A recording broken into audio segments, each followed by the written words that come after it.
네, 반갑습니다. 회계사 상법 시작하겠습니다. 일단 뭐 다시 한번 여러분들 들어와 주셔서 감사드리고요. 예, 제가 여기 학원에서 하게 된 이래로 가장 많은 분들이 들어와 계시고, 나 오랜만에 또 마이크를 드니까 되게 좀 어색하네요. 요즘에 보면은 이제 여기다 꽂기만 하고 하는 경우도 있고, 마이크를 들고 하는 경우도 있고 막 그렇잖아요. 그래서 가끔 가다 보면은 유선도 있어요. 유선 이 밑에 이렇게 그 와이어 걸려 있어가지고 이렇게 갈 때마다 이렇게 질질질 끌려다니는 막 그런 데도 있는데, 이거 오랜만에 들고 있으니까 이것도 새롭기도 하고 기분이 좋기도 하고 그렇습니다. 상법을 여러분들이 뭐 이렇게 좀 상반된 모순된 마인드가 있을 수밖에 없는데, 일단 여기에다가 너무 목숨 걸고 죽자고 투자를 하면 안 되는 그런 과목이기는 하죠. 그죠? 우리는 2차 과목에다가 목숨을 걸어야 되는 거지 1차에만 있는 과목에다가는 사실 목숨을 걸면 안 돼요. 근데 그렇다고 해서 상법에서 점수가 또 적게 나오면 이 1차를 통과하는 데도 되게 불리한 그런 부분이 있습니다. 좀 사람 잘 괴롭히는 시험 시스템이죠. 그렇죠? 그래서 상법에서 일정 수준 이상 고득점을 맞춰놔야, 그래야 우리가, 그러니까 소위 말하는 뭐 90점대 점수가 나와야 우리가 좀 만심을 하고 갈 수 있잖아요. 그죠? 근데 그렇게 막기 위해서 우리가 이거를 어떤 전략으로 해야 되느냐를 여러분들이 잘 생각을 하시는 게 좋을 거예요. 그러니까 2차 과목들이라든지 2차에 나올 수 있는 과목들, 그러니까 주요 과목들, 뭐 회계나 세법이나 이런 과목들은 이렇게 이런 것까지 싶은 거를 어느 정도는 공부를 해야 되겠죠. 그죠? 1차에서도 그렇고, 뭐 2차에서도 그렇고, 뭐 어떤 신기한 얘기를 해가지고 물어볼지 모르니까 조금 더 넓게 공부를 하는 게 필요할 거고, 그에 비해서 상법 과목 같은 경우에는 너무 넓게 확장을 시켜서 공부를 하게 되면은 망합니다. 극단적으로 말씀드리면 망합니다. 왜냐하면 일단 과목에 대해서 설명을 좀 드려야 되는데, 법 과목이잖아요. 그죠? 교재를 다 이렇게 딱 펼쳐보면 아시겠지만은 숫자가 뭐 연도라든지 뭐 개월수라든지 이런 거 말고는 숫자가 전혀 나오지 않아요. 외국어도 나오지 않아요. 그냥 이 줄글로 계속 나옵니다. 읽기도 힘들고, 읽고 앉아 있으면은 다른 과목에 비해서 금방 이렇게 잠이 오거든요. 진짜 이렇게 밤에 잠 안 올 때 이렇게 그 법 전공서적 읽고 있으면은 진짜 잠 잘 와요. 읽다 보면은 뭐 페이지 수 많이 안 나갔는데 굉장히 피곤하고 졸리고, 또 다른 과목들 책에 비해서는 읽는데 걸리는 시간 자체도 많이 들고, 그다음에 문장 자체도 내가 좀 이해할 수 없는 그런 문장으로 많이 쓰여져 있습니다. 이게 법의 특징이에요. 그래서 법을 공부를 할 때 제일 난해한 부분이 뭐냐면은 진도가 안 나간다. 나는 똑같은 시간을 투입을 하는데 다른 과목 할 때보다 진도가 페이지 수가 너무 안 나간다. 막 이런 부분 때문에 여러분들이 고민을 많이 하십니다. 약간 마인드를 좀 바꿔주실 필요가 있어요. 마인드를. 이게 세법은 논외로 치고요. 세법은 논외로 치고. 그러니까 흔히 우리 뭐 변호사 시험, 주변에 뭐 이제 로스쿨 다니는 친구들이나 이런 사람들이 있을 수 있잖아요. 그렇죠? 걔네들이 이제 나중에 변호사 시험 보고 자격을 따야 되는데, 변호사 시험에서 볼 만한 과목들 있잖아요. 뭐 헌법이라든지 민법이라든지 형법이라든지 상법이라든지 이런 거는요. 근본적으로 과목을 우리가 외국어라고 접근을 해야 돼요. 그냥 어학 과목이라고 접근을 해야 돼요. 그냥 남의 나라 말. 글이 써 있기는 분명히 한글로 써 있거든요. 기본 문법이나 이런 내용들은 우리말이기는 한데 읽다 보면은 이게 남의 나라 말 같이 써 있어요. 읽으면은 그냥 이해가 잘 안 돼요. 남의 나라 말 공부하는 것처럼 생각을 하셔야 돼요. 남의 나라 말 공부할 때, 그러니까 뭐 영어 시험 같은 것도 여러분들이 많이 보셔서 아시겠잖아요. 그죠? 우리가 일단 초반에 점수를 확 끌어올리기 위해서 제일 중요한 건 뭘까요? 보통 이거저거 뭐 딴 거 뭐 여러 가지 방법이 있겠지만 일단 단어를 많이 외워놓고 있으면, 그럼 어떻게든 뭐 때려 맞출 수 있는 게 늘어나잖아요. 그렇죠? 아무리 어려운 문제들이 있다 하더라도 하나만 먼저 확실하게 이렇게 최대한 파고 들어가가지고 일정 수준 이상 점수를 맞겠다라고 했을 때 제일 중요한 거는 단어 많이 외운 사람이 유리하거든요. 단어 적게 외운 사람은 그만큼 힘들고, 그렇죠? 이게 뭐 문맥이고 맥락이고 뭐 문법이고 다 내가 단어를 알아야지 되는 문제지. 사실 문법을 파악을 하려 그러는데 지금 이게 이 문장, 야, 이 단어가 지금 뭐 동사인지 명사인지 형용사인지도 모르는 사람이 문법 백날 공부해가지고 맞출 수 없고 그렇거든요. 그죠? 복잡하게 갈 거 없어요. 그냥 단어 많이 외우는 사람이 이긴다라고 생각을 하고 들어가는 게 어학이듯이, 예, 법학 역시 마찬가지로 단어 많이 외운 사람이 이긴다라고 생각하고 들어가는 게 유리합니다. 예, 그래도 단어를 외우고 나면 그 다음에는 읽었을 때 해석이 좀 잘 돼요. 외국어는 단어를 외운 다음에 이 문장을 완전하게 해석하는 데 필요한 기술을 또 공부를 해야 되는데, 그래도 이 책은, 이 내용들은 단어들을 충분히 알고 나면, 그러니까 법률 용어들을 충분히 알고 나면 그 다음에 읽는 데는 속도가 좀 붙는 그런 현상이 생깁니다. 여러분들이 마음가짐을 가질 때 이거 왜 이렇게 이상하게 써 있는, 이게 중요한 게 아니라 이거 외국어구나, 이 남의 나라 말이구나, 다 내가 알고 있는 기존에 흔히 생각하던 그런 한국어, 뭐 소설책이라든지 아니면 신문 기사라든지 이런 거랑은 전혀 다르구나라고 그냥 생각을 하고 들어가시면, 그러면 조금은 편해집니다. 그다음에 또 한 가지 마음가짐이 뭐냐면, 이게 다 우리가 이제 그 뭐 초등학생 중학생이 아니잖아요, 그렇죠? 나름대로 이제 다 성인이고 인생을 살아왔단 말이에요. 그러면 나름대로의 주관이 있어요. 가치관이 있어요. 그래가지고 어떤 현상을 딱 봤을 때, 아, 이게 괜찮게 된 거다, 이게 잘못된 거다, 아, 이렇게 되면은 안 될 것 같은데, 아, 이렇게 되는 게 좋을 것 같은데, 이런 거에 대한 생각이 좀 다 있잖아요, 그렇죠? 모든 법이 다 사람들끼리 서로 다른 생각을 가지고 싸우다 보니까 그 중에 누구 손을 들어줘야 되느냐, 누구의 생각에 편을 들어줘야 되느냐라는 걸 가지고 판결을 내린 건데, 그러다 보면은 우리가 딱 읽었을 때, 뭐 어떤 판례 내용에 대해서 이렇게 쭉 읽었을 때, 내가 생각했을 때 좀 아닌 것 같은데 싶은, 예, 그런 얘기가 나올 때가 있어요. 예. 또 조문도 가끔가다 그렇습니다. 이게 이렇게 돼야 맞나? 뭐 싶은 그런 경우가 있을 수 있는데, 이런 데 대해서 의문을 품으면 안 돼요. 예. 그냥 그게 맞으려니라고 생각을 해야 돼요. 그러려니라고 생각을 해야 돼요. 예. 야, 뭐 전공이 되게 다양하겠지만 굉장히 이 철학적 사고, 논리적 사고를 굉장히 많이 하시고 잘하시는 분들 입장에서 봤을 때 너무 사고력을 중심으로 넘어가잖아요. 그러면은 이제 판단에 혼란이 생길 수가 있습니다. 예, 다만 그게 그렇게 정해진 거는 뭐 정말 속 편하게는 그게 다 맞으니까, 그게 제일 좋으니까라고 생각하셔도 되고요. 조금 더 정확하게 표현하면은 지금 조문으로 살아있는 내용들 또는 판례로 판결이 난 내용들이 비교적 많은 사람에게 덜 위험하니까 라고 생각을 하시면 돼요. 네. 경우에 따라서는 그래요. 법이 이렇게 딱 있는데 대부분의 경우에는 이 법 내용이 맞아요. 근데 정말 특이한 상황이 있어요. 진짜 말도 안 되게 특이한 상황이 딱 생겨버리면 거기서는 여기 뭔가 안 맞고 이렇게 어긋나는 것들이 생길 수가 있어요. 네. 우리는 또 이제 이런 것들을 특이한 사례만 딱 보고 나서 법이 이상하다라고 생각하는 경우가 있는데, 이건 진짜 특이한 사례니까 우리가 근데 원칙이라고 하는, 기준이라고 하는 것을 특이한 사례에 맞춰갖고 이렇게 기준을 설정을 해줄 수는 없잖아요, 그렇죠?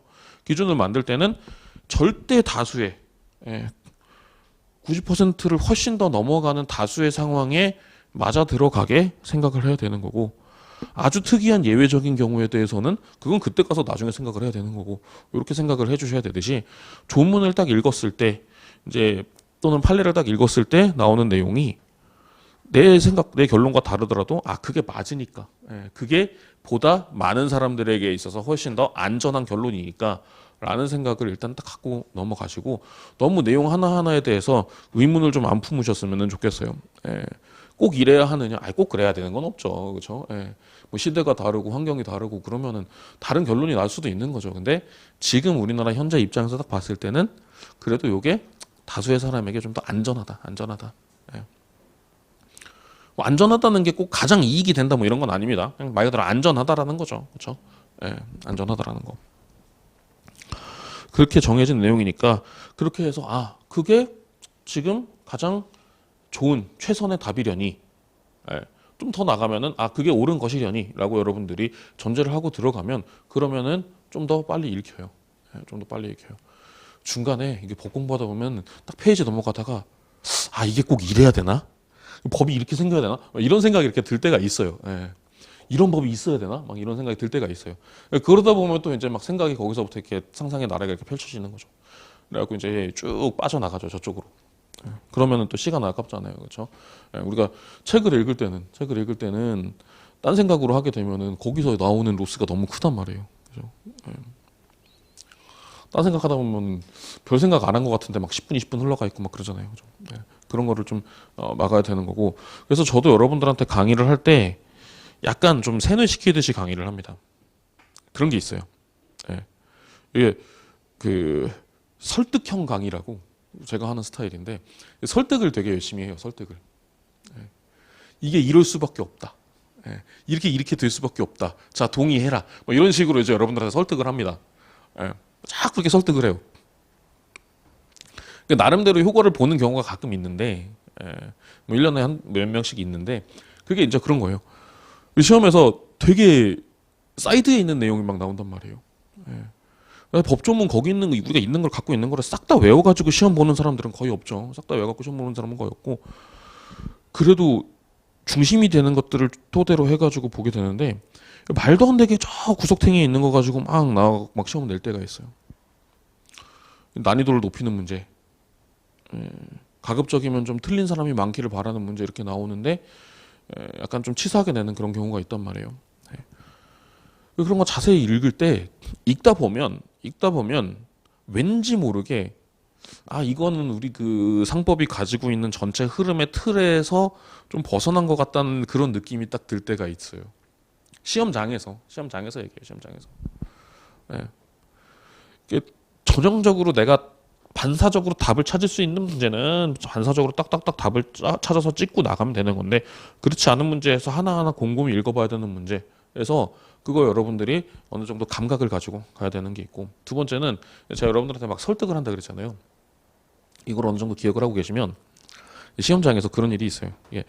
잘 모르겠는 지문들이 막 이렇게 두세 개가 있잖아요. 이 중에서 답을 찾아야 되는데, 그 중에 뭔지 애매하다 싶을 때 학생들한테 가끔가다 그런 얘기를 해요. 그게 만약에 걸리면 약간 네가 스스로 내가 돼봐라 라고. 그러니까 학생들이 그런 시도를 할 때가 있습니다. 야, 이건 모르겠다. 이거 모르겠는데 이 문장을 우리 선생이 강의할 때 어떻게 했을까라고 얘기를 하면서 자기가 나름대로 이렇게 상상을 해보는 거예요. 이 지문에 대해서 저 인간은 저렇게 접근을 했을 것 같다라는 식으로 그렇게 생각을 하다 보면은 맞는 경우들이 꽤 있어요. 그렇게 해서 이제 남들이 좀 난해하다 싶은, 처음 봤다 싶은, 신유형이다 싶은 그런 문장들을 딱 봤을 때 당황을 했던 것보다는 영향을 좀 적게 받아라라는 그런 마음을 제가 가지고 얘기를 합니다. 물론 제가 열심히 설득을 했는데 결론적으로는 틀린 것도 있고요. 그다음에 그런 것도 있어요. 나도 학문한 사람이기 때문에 내 사견하고 맞지 않지만 여러분들한테는 이게 맞다라고 얘기할 때도 있어요. 제가 이게 맞아야, 이게 이렇게 돼야 돼, 이렇게 안 되면은 안 되는 거야, 반대하는 사람이 이상한 사람이야 라고 얘기를 하는 경우도 있는데, 그 중에 몇 개는 나도 반대편 견해에 있는 경우가 있단 말이에요. 내 견해가 아닙니다. 내 견해가 아니라 시험에 나오는 견해. 우리 시험에 보면은 항상 뒤에 괄호 쳐놓고 다툼이 있으면 판례에 따름 뭐 이런 식으로 나오거든요. 대법원에서 어떻게 얘기를 하는 건지, 또는 법이 왜 그렇게 입법이 됐는지에 대해서 설명을 드리면서 꼭 그렇게만 입법이 돼야 되는 게 아닐 수도 있거든요. 그렇죠?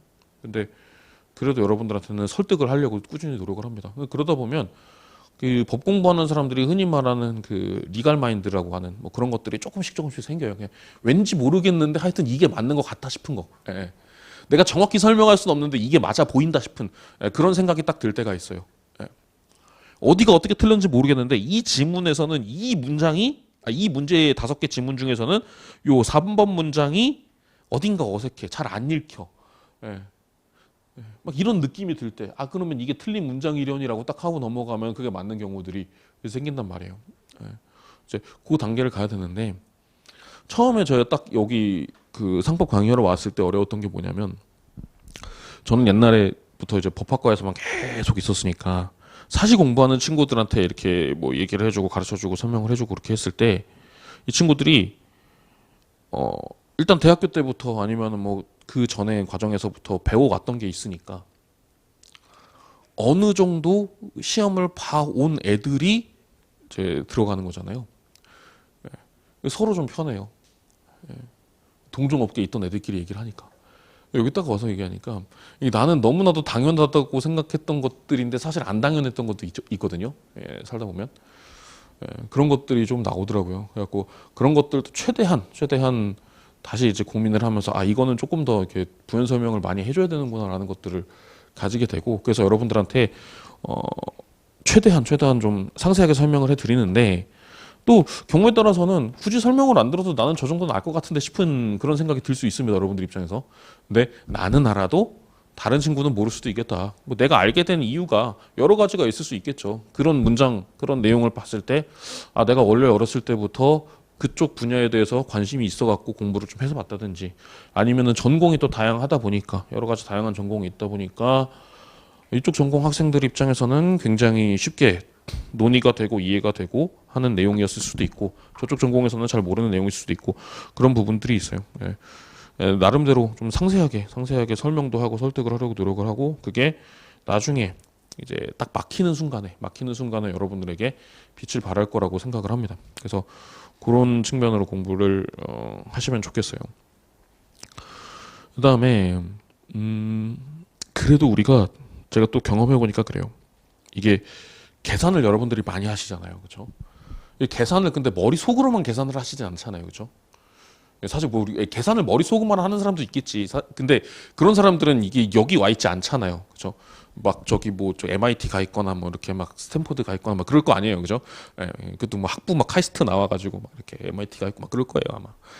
그런 애들 중에 그런 애들을 봤어요. 계산을 그냥 머릿속으로 그냥 때려 버리는 애들도 보고 그랬는데, 항상 우리는 대부분의 사람들은 이제 손을 움직여서 계산을 하잖아요, 그죠? 여러분들이 법 공부할 때 계산 문제는 없지만 그래도 나름대로 손을 움직여가지고 최대한 열심히 좀 받아 적으려고 노력을 해보세요. 꼭 그거를 나중에 시험 볼 때까지 그 노트를 가지고 이걸 계속 보면서 공부를 하지 않아도 됩니다. 일단 처음 이해가 되는 과정에서 나름대로 여러분들이 손을 좀 열심히 움직여야 되는 부분들이 있는데, 첫 번째 말씀드렸던 거랑 연관해서 말씀드려야 돼요. 우리 단어 많이 아는 사람이 이기는 싸움이라 그랬잖아요, 그렇죠? 단어 많이 아는 사람이 유리한 싸움이라 그랬잖아요. 근데 단어를 알아야 되는데 이 단어가 그냥 단순한 명사형 뭐 이런 단어가 아니에요. 법률 용어들은. 항상 관계를 전제로 합니다. 그러니까 등장인물 A라는 사람과 등장인물 B라는 사람이 어떤 관계를 맺고 있는 상황을 표현한 것이냐라고 하는 게 대부분 법 과목에서 나오는 법률 용어들이에요. 그러니까 뭐 그냥 뭐 이거는 뭐 분필, 뭐 지우개, 뭐 칠판 이렇게 딱 하나씩으로 외우는 게 아니라, 얘가 얘한테 뭐라고 하는 행동, 이런 것들을 이제 우리가 법률 용어로 생각하는 거거든요. 그래서 계속해서 저는 그림을 계속 그립니다. 인물 관계도를 무지하게 많이 그릴 겁니다, 아마. 인물 관계도를. 그럼 여러분들도 최대한 그 인물 관계도 그리는 거를 따라서 그려보도록 노력을 해주셨으면 좋겠어요. 그리고 복습을 할 때 읽다가 마찬가지로 여러분들도 어떤 상황을 생각해야 될 때는 그림을 그려가지고 이해를 해보면은 훨씬 더 편해요. 나중에 가서 그림을 안 그려도 그냥 바로바로 딱딱딱 떠오르는 그런 것들도 이제 생깁니다. 물론 나중에 가도 시험에 나오는 복잡한 사례형 문제는 그림을 계속 그려야 돼요. 계속 그려가지고 문제 풀 때 그림도 그려가면서 풀고 이렇게 해야 되는 경우가 있는데, 하여튼 이 인물관계도 그리는 게 되게 중요해요. 인물관계도. 항상 여러분들이 나올 때마다 인물관계도를 그려서 이 상황이 어떤 상황이다라는 상황, 그런 것들을 염두에 두고 공부를 할 수 있도록 하셔야 되고, 특히나 이게 어디서 나오냐면 되게 여러분 싫어하시는 거 있어요. 뭐 위탁 매매라든지 중개라든지 뭐 대리상이라든지 중간에 보면 그거 나오거든요. 상행이 나오면 이제 그런 데 나올 때 이제 막 등장인물이 막 두 명 세 명 이렇게 나와요. 그다음에 어음수표 가면은, 어음수표가 아직 안 없어졌죠. 아직 안 없어서 우리가 공부를 해야 되는데, 어음수표 가면은 거기서도 이제 등장인물이 이제 발행인, 지급인, 수취인, 지급인이 없는 경우도 있지만 어쨌든 그 다음에 수취인 다음에 전전양도가 되면은 그 다음 사람들한테 넘어가. 이것도 이제 내가 또 전전양도를 하지, 그치? 전은 별거 아닙니다. 이게 전해진다, 계속해서 이어진다라는 거고, 전달된다는 그 전자고요. 여러분 양도가 뭔지 아세요? 양도? 이 세법에서 이제 양도는 또 세법에서 또 열심히 공부하잖아요, 그렇죠? 양도랑 매도랑 뭐가 차일까요? 양도랑 매도랑. 양도는 근데 되게 중요하니까 양도는 알아둬야 돼. 양도가 있고 매도가 있어요. 민법에서는 우리가 명도라고 하는 것도 나오는데 명도 이건 상법에서 공부할 일이 없습니다. 예. 이거 부동산에서나 나와요. 건물 뭐에 주로 건물에서 많이 나오는 표현이고 그래서 우리가 명도는 공부할 필요가 없고 양도랑 매도를 좀 차이를 생각하면 돼요. 매도는요 매매 계약을 해가지고 팔아버리면 매도예요. 예. 양도는 이건 좀 더 큰 개념입니다. 좀 더 큰 개념입니다. 양도 안에 매도가 포함되어 있는 개념이에요. 매도는 매매 계약을 통해서 권리를 넘겨주는 그리고 넘겨받는 이게 매도예요. 매도, 매수. 그래서 팔아 넘기는 사람을 매도인, 사서 넘겨받는 사람을 매수인이라고 표현을 하거든요.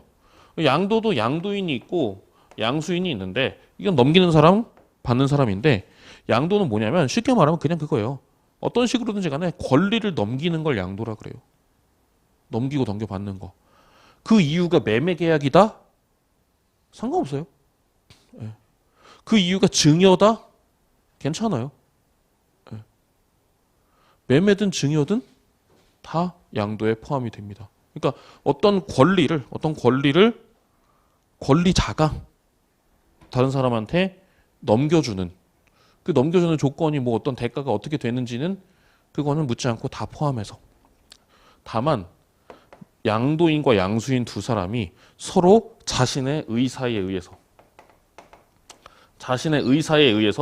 권리를 넘겨주고 넘겨받는 거를 양도, 양수라고 합니다. 예. 그냥 넘겨받는 게 달라요.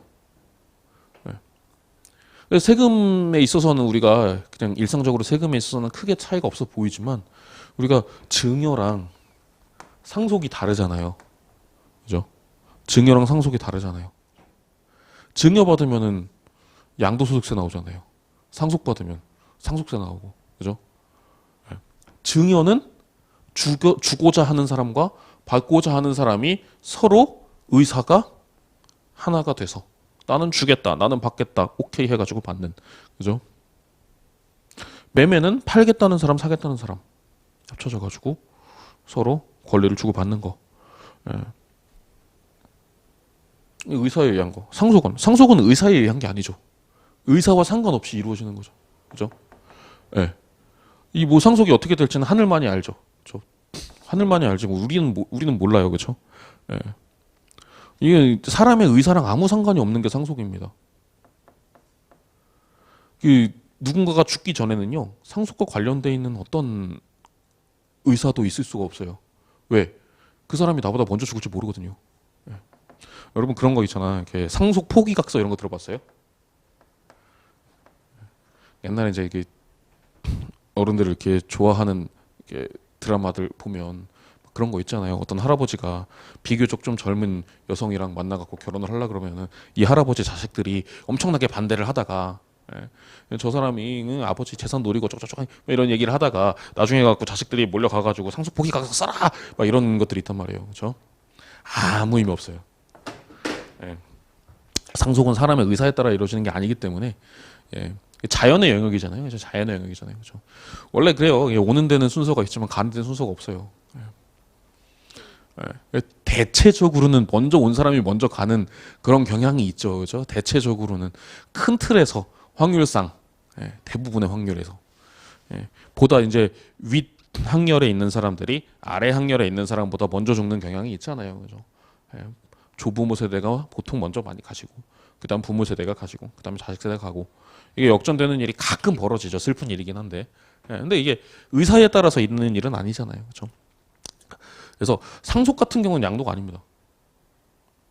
상속 같은 경우에는 돌아가신 분에 의해서 그 사람의 재산이 의사에 의해서 나한테 오고 이런 게 아니잖아요. 그렇죠? 이건 양도가 아닙니다. 양도가 아니에요. 예. 증여는 양도예요.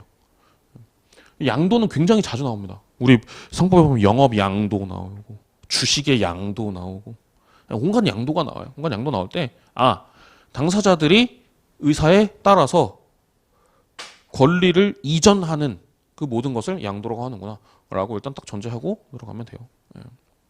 전전 양도하다가 이게 나오지. 어음수표 공부하다 보면은 막 등장인물이 막 나와요. 발행인 나오고 수취인 나오고 A, B, C, D 뭐 계속 나와요. 예. 수취인에게 주면 수취인이 권리자, 양도, 양도, 양도, 양도. 그리고 이거는 쭉쭉 타고 타고 넘어가는 걸 전전양도 뭐 이렇게 표현을 합니다. 저는 되게 익숙한데 여러분들 중에는 정말 익숙하지 않은 분들이 있어요. 이 법률 용어 자체가 자잘한 법률 용어라도 그런 거 나올 때마다 하나하나 좀 상세하게 설명을 해드릴게요. 최대한 필요한 범위 내에서. 예. 그다음에 그 세대가 다르면 또 이게 그 알고 있는 역사적 사실이 다른 경우가 있습니다. 예. 그래서 제가 뭔가 이렇게 딱 예시를 딱 들어가지고 옛날에 있었던 역사적 사실에 대해서 그렇게 옛날은 아니고 90년대 막 이런 때 90년 나도 알고 있는 나도 경험한 사실이어야 되니까요. 90년대에 있었던 역사적 사실에 대해서 딱 얘기를 하면서 여러분 그거 알죠? 라고 딱 얘기했는데 여러분 모를 수 있어요. 그러면 끝나고 알려주세요. 나 모른다고. 나 그때 안 살아가고 모른다고. 기억 안 난다고 막. 여러분 막 92년 올림픽에서 막 황영조 선수가 금메달 따고 이런 거 모르잖아요. 그렇죠? 모른단 말이에요. 요즘 대학생들은요 김연아 선수가 얼마나 위대한 사람인지 모른단 말이에요. 여기도 앉아 있나? 얼마나 위대한 사람인지 모르는 사람들 앉아 있을 수 있어요. 김연아 선수라고 위대한 선수가 있었는데 그 사람보다 더 위대한 선수가 옛날에 있었어요. 그 탁구했던 현정화 선수라고. 이름은 대충 들어보고 TV에서 봤는데 뭔지 모르잖아요, 그죠? 뭔가 이렇게 옛날에 있는 사건을 딱 얘기했는데 내 입장에서는 너무나도 당연했으니까 내 기억에 생생한 사건이니까 딱 얘기를 했는데 여러분들이 모를 수가 있어요. 세대 차이가 난단 말이에요. 여러분이랑 저 사이에는 꽤나 깊은 그 거리가 있어요. 그래서 그렇게 해서 설명해 주셨는데 그게 뭔 일인지 모르겠다라고 하는 것들은 중간에 쉬는 시간이라도 꼭 얘기를 해주세요. 그래야 제가 여러분들한테 더 적합한 설명을 드릴 수 있으니까. 과목에 대해서 강의를 뭐 그런 방식으로 할 거고 좀 더 이제 그 외형적인 부분에 대해서 말씀을 드리면 우리 여러분 책 대충 보면 알겠지만 상법 같은 경우에는 총칙이 있고 그 다음에 상행위가 있고 그 다음에 회사가 있어요. 이게 다 상법이라고 하는 법 안에 들어가 있는 내용이고 그 다음에 상법에 보면 요 밑에 몇 가지 더 있어요. 뭐 보험, 해상, 항공, 운송. 이렇게 해갖고 세 개의 편이 더 있는데 보험, 해상, 항공 여기는 우리랑 상관이 없는 과목입니다. 우리는 회사까지만 봐요. 상법에 1편, 2편, 3편, 그 다음에 4, 5, 6편 안 봐도 돼요. 보험이니 뭐 해상이니 항공 이런 거는 우리한테는 전혀 의미가 없는 그런 과목이라서 이렇게 돼 있고 특이하게 여기에다가 더해서 어음법, 그 다음에 수표법. 어음법과 수표법은 법이 따로따로 있습니다. 어음법 따로, 수표법 따로. 근데 두 개가 논리적으로는 거의 비슷해요. 논리적으로는 거의 비슷하기 때문에 얘네들은 이제 하나로 묶어서 이야기를 하는데 아시는 분은 아시겠죠. 아시는 분은 아실 거고. 우리가 이제 회사가 6, 총칙 상행위가 2, 어음수표가 2. 요렇게 보통 구성이 됩니다. 전체 문제 수가 이렇다는 얘기예요. 상법 총칙과 상행위에서 20% 그러니까 8문제 나오고 회사에서 24문제가 나오고 그다음에 어음수표에서 8문제가 나오고 보통 이런 식이에요. 이런 식이고 사실은 여러분들이 회사에 있는 문제를 다 맞추고 총칙 상행위 어음수표에 있는 거를 대충 찍어갖고 맞췄다라고 하더라도 60은 넘겨요. 그렇죠? 60은 넘겨요. 이렇게 해가지고서는 이제 1차 합격은 안 됩니다. 안 되는데 경우에 따라서 여러분들 중에 마음속으로 이제 스스로가 갖고 있는 마인드 자체가 이번에 내가 승부를 보는 게 아니라 이번에는 일단 경험으로 시험을 본다라는 분이 계실 수도 있어요. 그분들에게 하는 말은 뭐냐면은 그러면 회사 6이라도 다 맞춰라. 이 중에서 이제 뭐 절대 못 맞출 것 같은 문제가 한 2문제 정도 있을 수 있어요. 그거 빼고 그럼 22문제 다 맞춰라. 24문제 중에서 요거 22문제라도 내가 다 맞추겠다라는 마음가짐으로 올해는 공부를 해라라고 하는 거. 그러니까 그 참가하는 데 의의를 두고 올해는 경험으로 한번 본다. 이렇게 공부를 한다 하더라도 이거 공부를 해가지고 경험을 하는 사람 입장에서는요. 나름대로의 목표치는 있어야 돼요. 경험으로 본다 하더라도 전체 과목 중에서 뭐 2과목 정도는 또 3과목 정도는 점수를 확실하게 만들고 나머지는 차차 하겠다 이렇게 생각할 수도 있는 거고 과목별로 요 챕터 가장 굵직굵직한 챕터 요 챕터 하나만큼은 내가 그 문제들은 다 풀고 나오겠다라고 마음을 먹고 공부를 하든가 이런 식으로 경험 삼아 하더라도 나름대로 합격선보다는 아래라 하더라도 내가 달성해야 되는 목표는 딱 만들어 놔야 됩니다. 거기에 맞춰서 성과를 낼 수 있는 그런 상황을 만들어야 돼요. 예. 그냥 뭐 아무런 계획 없이 뭐 목표 없이 하면은 그러니까 꼭 합격이 아니더라도 예. 내가 합격을 하기 위한 선이 여기다. 그다음에 넉넉하게 합격을 위한 선이 여기다라고 했을 때 이 밑에 어딘가 나오겠지 이게 아니라 그래도 나는 요 정도는 맞겠다라고 가상의 선을 그어놓고 해야지 경험 삼아 하는 친구들도 그 다음 연도에 공부를 할 때 뭔가를 노려볼 수 있는 겁니다. 그 다음 연도에 승부를 하기 위해서는요 이번 경험을 할 때도 충분히 충실하게 시간을 보내야 되는 거예요. 근데 우리는 뭐 꼭 그런 건 아니지만 그래도 제일 중요한 게 회사에 있는 거고 아무래도 총칙 상행위 같은 경우에는 이제 좀 단순 암기 사항들을 중심으로 공부를 많이 하게 돼요. 예. 어음수표 같은 경우에는 뭐 단순 암기가 좀 센 게 한 반 있고 그 다음에는 이제 구조적으로 파악을 해갖고 풀 수 있는 문제들 사례형 문제가 많이 나오니까 그런 것들이 반 있고라고 하는데 아무래도 우리는 회사에서는요 가장 시간을 단축을 해줘야 됩니다. 최대한. 예. 최대한 헷갈리는 것들을 줄여야 됩니다. 어떻게든 줄여야 돼요. 예.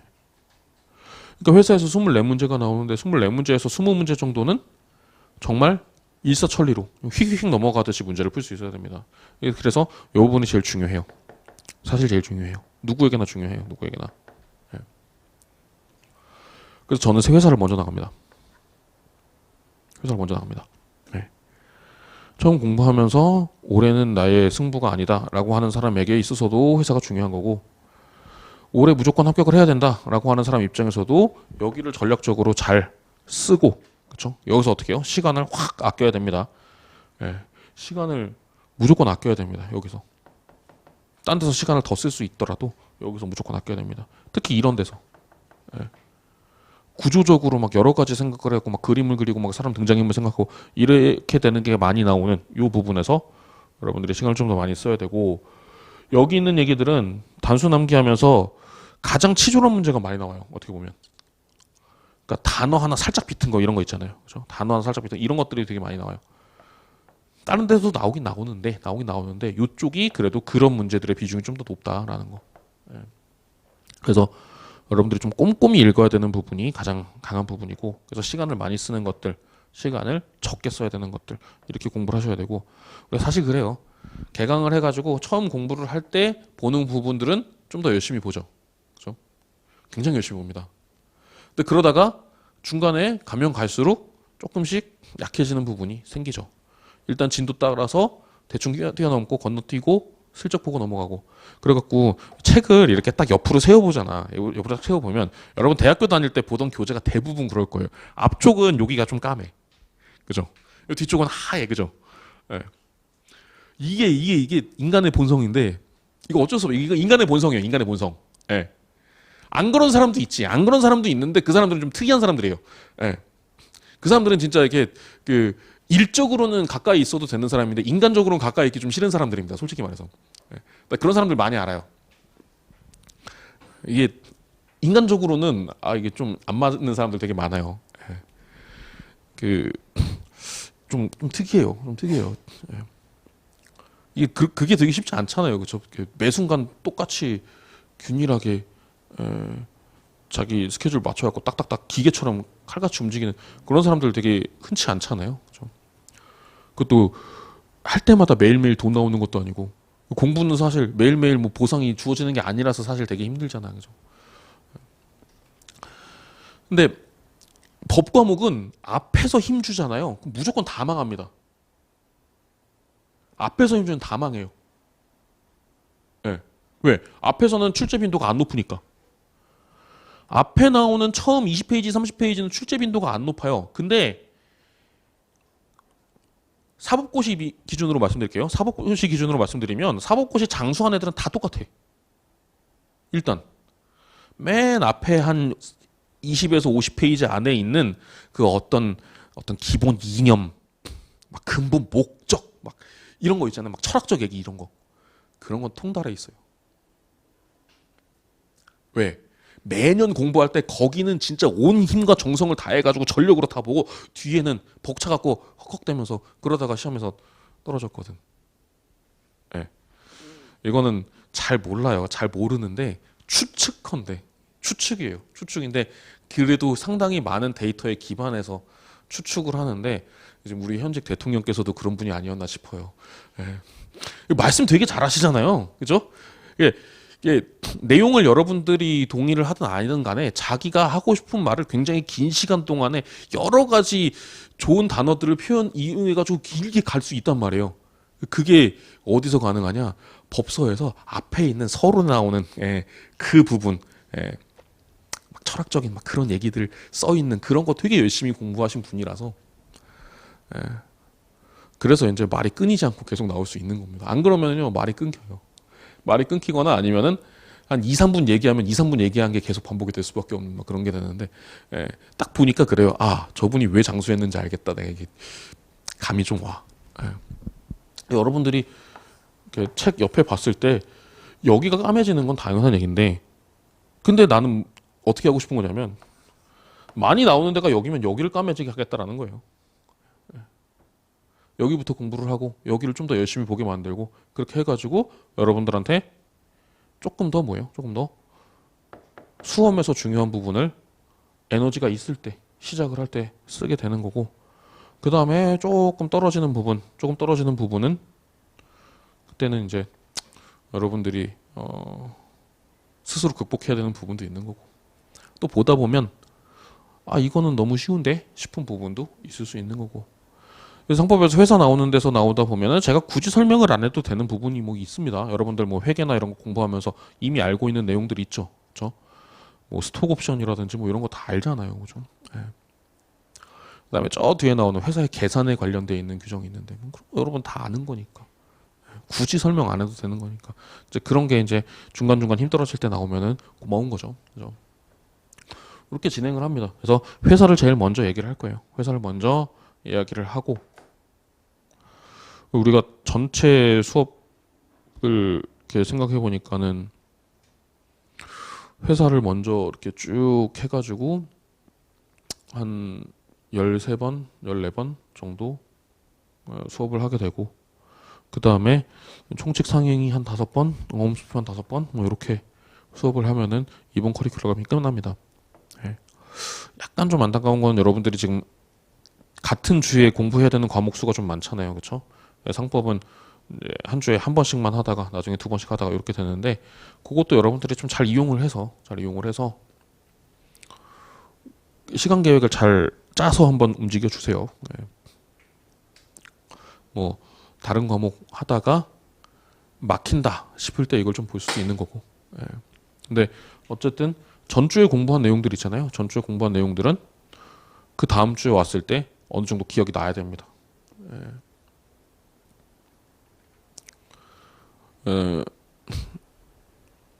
금요일 날 수업을 하면 금요일 날 여러분들 금요일 토요일 이용해서 복습을 하고 그다음에 그 다음 금요일에 수업하기 전에 목요일 정도에 한 번 더 복습을 하고 그래야 다음 주 금요일 됐을 때 이제 이번 주 했던 거랑 연결해서 이어서 나가는 것들이 있을 때 쭉 원활하게 되겠죠. 그렇죠? 가급적이면은 한 챕터씩은 마무리하도록 제가 노력을 할 텐데 이제 그게 안 되는 부분도 생기기는 해요. 분량이라는 게 제 마음대로 잘리는 게 아니다 보니까 그래서 오늘 공부를 하고 그다음 복습을 하고 그 다음에 그 복습한 거를 다음 주 수업 전에 또 한번 복습을 하고 이렇게 해서 오시면 좋겠습니다. 법은 무조건 복습이 중요합니다. 예습은 별로 안 중요합니다. 예습은 별 의미가 없어요. 예습은 별로 의미가 없고 복습이 핵심입니다. 예습은 이제 저기 이제 거의 이제 나중에 막판이 됐을 때 또는 좀 그 연차가 쌓였고 항상 보면은 상법에서 내가 필요한 것보다 한 5점 뭐 한 10점 뭐 그 정도가 부족하게 나오더라. 뭐 요런 경험을 하고 있는 분들 있잖아요. 그런 분들은 객관식 문제풀이만 들으면서 대신에 예습을 정말 열심히 해야 돼요. 예습을 하면서 객관식 문제를 풀어보면서 가야 되고 지금 여러분들 기본 과정 들 때는 복습이 제일 중요합니다. 복습이 제일 중요한데 복습을 할 때 어쩔 수 없어요. 사람인 이상 잘 읽히는 부분이 있고 잘 안 읽히는 부분이 있어요. 그거를 구별해서 써놓으세요. 그게 나중에 다 피가 되고 살이 됩니다. 예. 시험 잘 보는 사람이 되기 위해서 제일 중요한 건 뭐냐면 자기 자신을 아는 거예요. 자기 자신을 아는 거. 그래서 내가 내 스스로 나 이 부분에 나오는 거는 다 알 것 같아. 이 부분에 나오는 건 지금 당장 시험 봐도 웬만하면 다 맞힐 것 같아. 이 부분은 좀 애매해. 이 부분은 잘 몰라. 이거를 스스로 구별해야 돼요. 네. 과목 내에 있는 세부 챕터별로 여러분들이 이걸 구별할 수 있어야 돼요. 스스로가. 그게 이제 머릿속에 스스로 딱딱딱 박혀 있어가지고 볼 때마다 그냥 따로 뭐 메모해 놓지 않아도 떠오른다 그러면은 그거는 이제 시험 공부에 특화된 선천적으로 타고난 사람들인 거고 그렇지 않은 사람들은 어딘가에다 적어놔야 됩니다. 어딘가에다 적어놔야 돼요. 그래서 일단 기본 강의 들을 때는 열심히 듣잖아요. 열심히 듣고 모든 부분을 다 복습을 하는데 그 다음부터는 내가 잘 아는 부분은 아무래도 공부 밀도를 줄여야겠죠. 그렇죠? 중이나 하를 공부 밀도를 더 높여야 되겠죠. 그렇죠? 이것도 이제 장수생의 특징. 장수생의 특징. 여기에다가는 시간을 엄청 써요. 장수생들이. 지가 잘 안다고 생각하니까 막 신나. 신나가지고 머리를 막 오만 가지 이것저것 다 생각해가면서 막 여기서 나오면 내가 단 1점조차 감점을 나가지 않겠다라는 생각을 가지고 그냥 신나갖고 이것만 공부를 계속해. 그래서 1년 동안 그 과목 공부한 시간을 따져보면 전체 공부한 시간의 한 50% 이상을 여기다가만 씁니다. 근데 시험에서 여기 만원에 나와보면 2차 들어갔는데 여기서 내가 잘 알고 있다는 데서만 문제 다 나와버리면 이 사람은 엄청 고득점 하겠죠. 예. 그래가지고 쉽게 붙겠죠. 근데 여기서 나와버리면 빈종이 내놓고 나오고 막 그렇게 되는 거죠. 그죠? 장수생들 특징 중에 하나가 내가 잘하는 거일수록 시간을 더 많이 쓰고 잘 못하는 거일수록 잘 건너뛰는 경향이 있는데 이거는 시험 공부에 적합한 방법은 아닙니다. 예. 대학원 가면은 이것만 죽었다 파면 돼요. 괜찮아요. 대학원 가서 논문 쓰는 데는 내가 알고 있는 것만 가지고 죽자고 논문 쓰면 괜찮아. 예. 그렇게 해야 성공하죠. 근데 시험 보는 거는 어디서 나오는지 모르기 때문에 특히나 많이 나오는 데인데도 불구하고 내가 잘 모르는 부분이더라고 하면 이건 꼭 보충을 해줘야 돼요. 이쪽이 시간을 더 써야 되고 이쪽은 시간을 덜 써도 되는 겁니다. 상대적으로. 이거 여러분들이 스스로 구별을 해서 적어 놓으셔야 돼요. 네. 제가 금요일날 수업 듣고 금요일이나 토요일에 복습을 하고 그 다음에 그 다음 주 목요일에 복습을 하고 금요일에 수업을 들어오라고 했잖아요. 요날 생각을 해보세요. 요날 읽을 때 한번 생각해 보세요. 그러면 얼추 맞습니다. 며칠 있다가 다시 복습을 하려고 딱 폈는데 기억이 잘 나. 너무 당연한 것 같은. 예. 이렇게 쉬운, 이렇게 상식적인 걸 내가 또 뭐하라고 읽고 있지? 라고 하는 챕터는 뭐예요? 그건 여기예요. 예. 분명히 지난주에 수업 듣고 복습을 했는데 처음 보는 것 같다. 그런 부분은 그건 이거예요. 그 여러분들이 기억하셔야 되고 기억이 안 되면 적어놔야 됩니다. 꼭 적어놔야 돼요. 예, 적는 걸 저는 권장을 해요. 스스로 알아볼 수 있게. 예. 내가 갖고 있는 상중하만 체크한 그 노트만 하나 있어도 그래도 여러분들이 그 다음 과정에서 그러니까 기본 강의 끝나고 나서 뭐 객관식 과정을 하고 여러분이 자습을 하는 과정을 하고 이런 과정에서 훨씬 남들보다 어떻게 효율적으로 쓸 수 있는 거죠. 같은 시간을 쓰더라도 필요한 데다 시간을 쓰는 거죠. 예. 그렇게 좀 해주시면 좋겠고 다른 과목 선생님들이 수험 전반에 있어서 여러분들한테 요구하는 내용들 뭐 이렇게 했으면 좋겠다라고 하는 것들은 제가 뭐 굳이 반복할 필요도 없고요. 예. 뭐 또 괜히 얘기했다가 또 이렇게 뭐 충돌 모순이 발생하는 게 있으면은 안 좋기도 하고 하니까 상법에 대해서만 제가 방법론으로 이렇게 말씀을 드립니다. 상법에 대해서만 여러분들이 그것만 잘 기억을 하고 따라와 주시면 좋겠고요. 잠깐 쉬었다가 이제 진도 나가겠습니다.